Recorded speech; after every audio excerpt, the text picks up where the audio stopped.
আসসালামু আলাইকুম। এখানে দুইটা পৌনঃপুনিক সংখ্যাকে গুণ করলে কত পাওয়া যায় সেটা আমি এখানে বের করে তোমাদেরকে দেখাবো।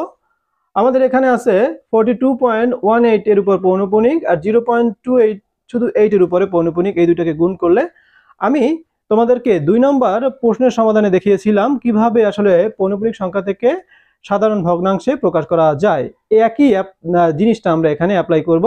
তো আমরা দেখি প্রথমে এই যে সংখ্যাটা আমরা লিখলাম এই টোটাল সংখ্যাটাই আমরা এখানে লিখবো 4218। এরপরে পৌনঃপুনিকের আগের যে সংখ্যাটা যতগুলো সংখ্যা থাকবে আমরা মাইনাস করে দিব পৌনঃপুনিকের আগে। দশমিক দেখবো না, কিছু না, তার পৌনঃপুনিকের আগে যতগুলো সংখ্যা থাকবে সেগুলো আমরা এখান থেকে মাইনাস করে দিব। এরপরে দশমিকের পরের সংখ্যাটা আমাদের নিচে লিখতে হবে। দশমিকের পরে দুইটা সংখ্যা আছে, একটা দুইটার উপরেই পৌনঃপুনিক আছে। পৌনঃপুনিকের জন্য 9 আর পৌনঃপুনিক ছাড়া হলো কি 0। তাহলে যেহেতু দুইটা পৌনঃপুনিক আমরা দুইটাকে কি করে দিব 9 করে দিব। এরপরে দেখা যাচ্ছে যে এরপর সংখ্যাটা আমরা এখানে 28 লিখলাম। পৌনঃপুনিকের আগে একটা সংখ্যা আছে শুধু 2, এই জন্য 2 লিখলাম মাইনাস করে। এরপর দশমিকের পরে এইখানে একটু দেখো কিন্তু ভেরিয়েশন আছে যে দুইটা সংখ্যা, একটা হলো পৌনঃপুনিক ছাড়া, একটা হলো পৌনঃপুনিক সহ।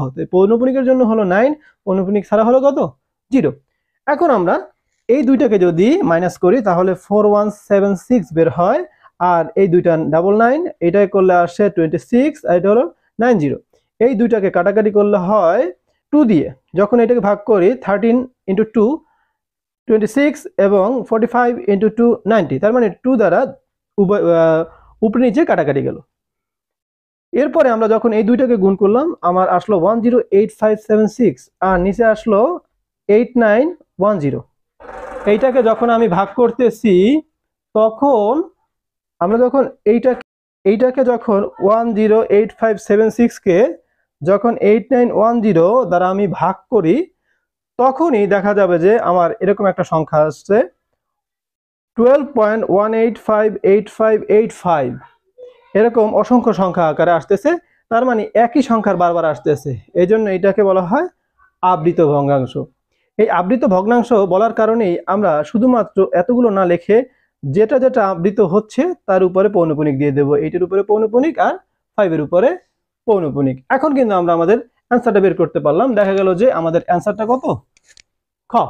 তো আশা করি তোমরা আমার এই সমাধানটি খুব ভালোভাবে বুঝতে পেরেছো এবং তোমাদের যদি কোনো প্রশ্ন থেকে থাকে তোমরা অবশ্যই কমেন্টস বক্সে জানাবা। আমি তোমাদের প্রশ্নের উত্তর দেওয়ার চেষ্টা করব। আর পরবর্তী ভিডিও পাওয়ার জন্য অবশ্যই আমার চ্যানেলটি সাবস্ক্রাইব করে দিবা এবং আমার পাশে থাকবা। তোমাদের ভালো ভালো সমস্যার সমাধান নিয়ে তোমাদের কাছে আমি চলে আসব।